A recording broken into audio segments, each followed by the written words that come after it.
사건과 일화를 따라 걷는 미국 사산책.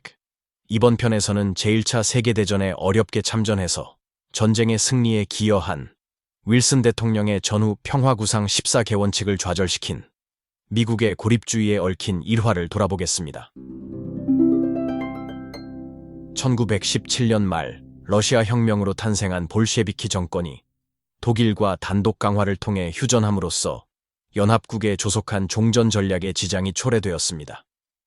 이에 윌슨 대통령은 독일과 러시아를 견제하는 동시에 연합국의 결속을 다지기 위하여 1918년 1월 8일 전후 평화에 대한 구상을 담은 14개 원칙을 발표하였습니다.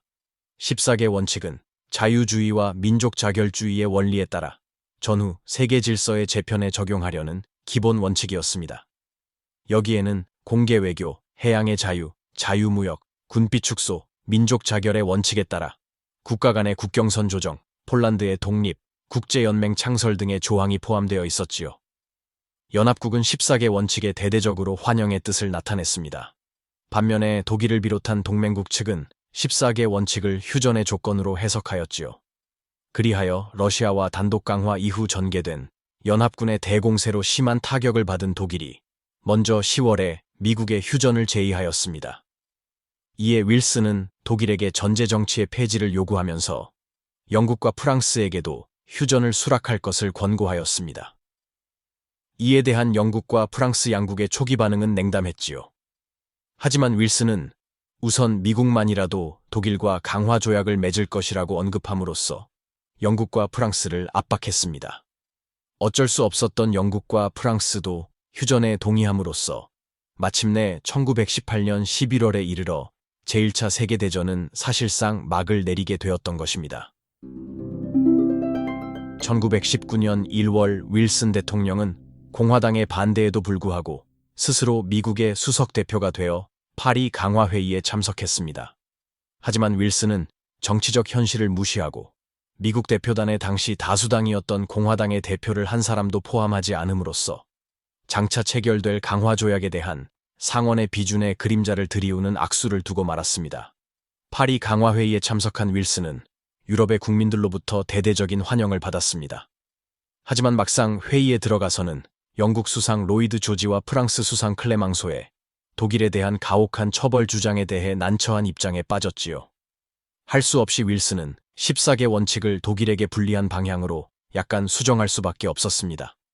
그리하여 1919년 6월 28일 마침내 베르사유 조약이 성립됨으로써 윌슨이 주장한 승리 없는 평화와는 거리가 먼 패자에게 일방적으로 가혹한 조약이 성립되었던 것입니다.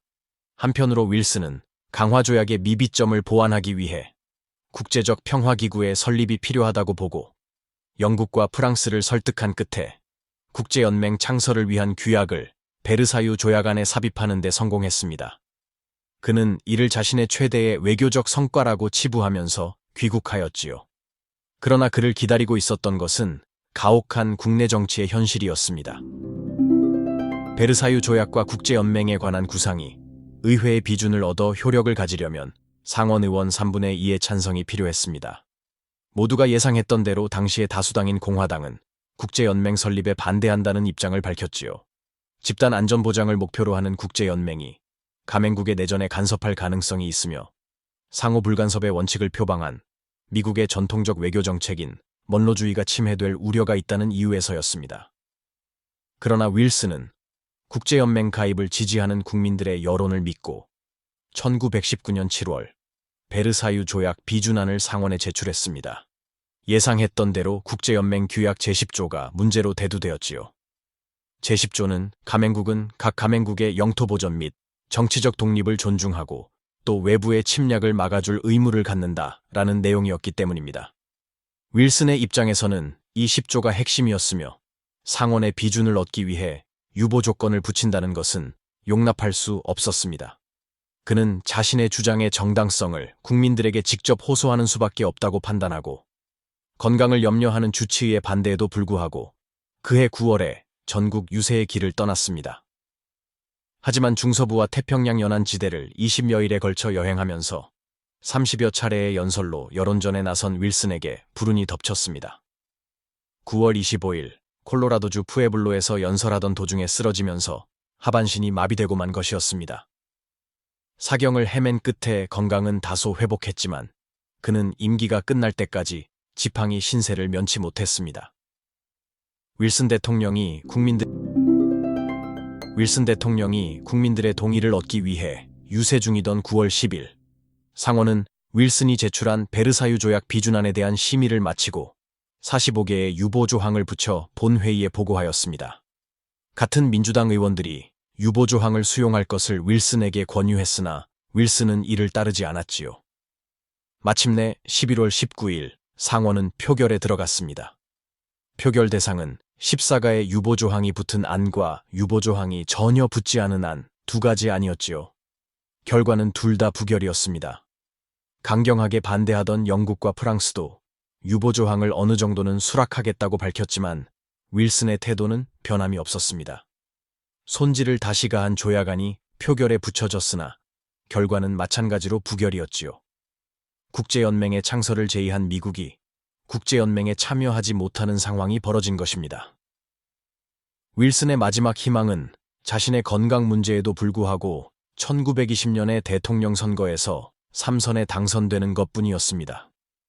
그러나 그의 3선 도전 희망은 민주당 지도부에 의해 거절되었지요. 결국 윌슨은 국제연맹 가입을 공약으로 내건 같은 당의 제임스 콕스를 지지했으나 그는 국제연맹 가입을 반대하는 공화당 후보 워렌 하딩에게 압도적인 차이로 패하고 말았습니다. 비록 자신의 구상을 실현하는 데에는 실패하였지만 윌슨은 국제연맹의 창설로 세계 평화에 기여한 공을 인정받아 1920년 12월에 노벨 평화상을 수상하였습니다. 그는 시오도어 루즈벨트 대통령에 이어 노벨 평화상을 수상한 두 번째 미국 대통령이 되었습니다. 1921년 3월 자리에서 물러난 윌슨은 워싱턴 DC에 살면서 건강 문제로 평범한 생활을 하다가 1924년 2월 67세의 나이로 서거하여 워싱턴 국립대성당에 안장되었습니다. 그는 워싱턴 DC 내에 안장된 유일한 대통령이지요. 윌슨은 국제연맹 문제로 대외 정책 면에서는 좌절을 맛보았지만 그가 주창한 민족자결의 외교 원칙은 이후 여러 대통령들에게 계승되고 있습니다. 그가 주창한 민족자결주의의 큰 수혜자는 1차 대전 후에 독립한 체코슬로바키아이지요. 프라하에는 윌슨 대통령의 동상이 서 있는데 이는 체코슬로바키아 독립운동의 지도자인 마차르크를 지지해 독립 성취를 도와준 윌슨을 기리기 위한 것입니다. 지금까지 제1차 세계대전에 참전해서 전쟁의 승리에 기여한 윌슨 대통령의 얽힌 일화를 돌아보았습니다. 마치겠습니다.